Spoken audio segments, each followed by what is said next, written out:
Paul, yeah. I was just thinking about the women's softball that I was watching this morning.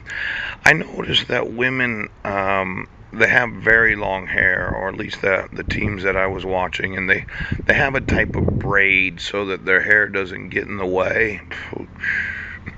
It's almost like having a big antenna off the back of your head. Yeah.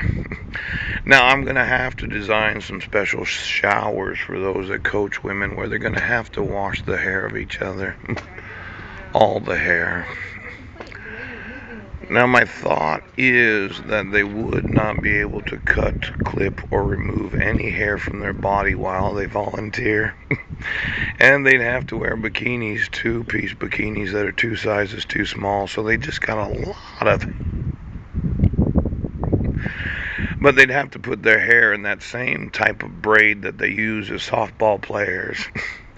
Now my concern is when you're playing women's sports, there are those that would say, well, where are all the women's locker rooms of every college and university, and where are all the baseball and softball fields in every college and university?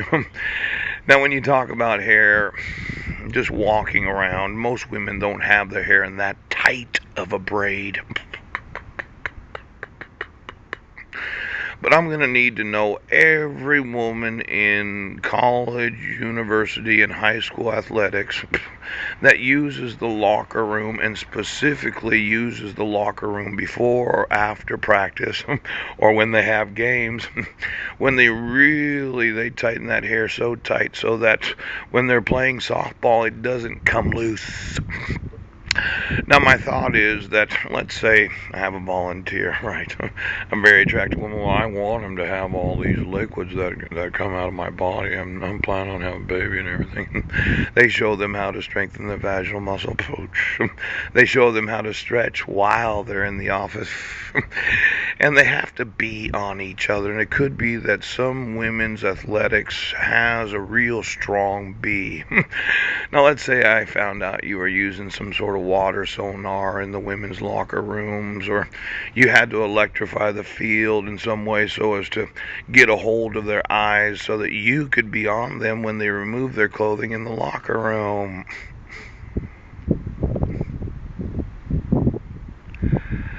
Now I'm going to need to know every woman in women's sports for the last 20 years that played high school, college, or university sports. Where are their exact GPS location of every locker room shower? 20 miles down below every institution. And if I find any super top secret cloning facilities so that you can make yourself a softball player, I'm going to be suing the guts out of every university in the United States of America and the rest of the world. Now, these 200 to 400, I'm going to design some special showers for them.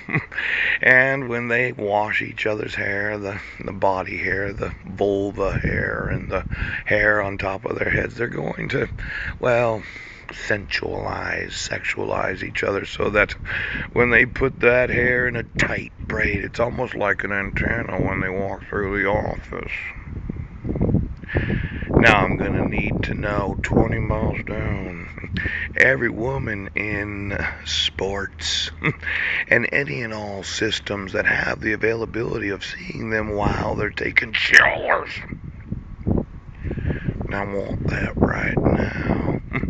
Now I'm going to design two-piece bikinis. They're like uniforms, and when they're doing their stretches, they're not, well, most of them are not very big-breasted, but for some reason they keep falling out. And then all of a sudden they keep having to pull their bikinis out of their labia lips or out of their ass crack. Now get me every location right now.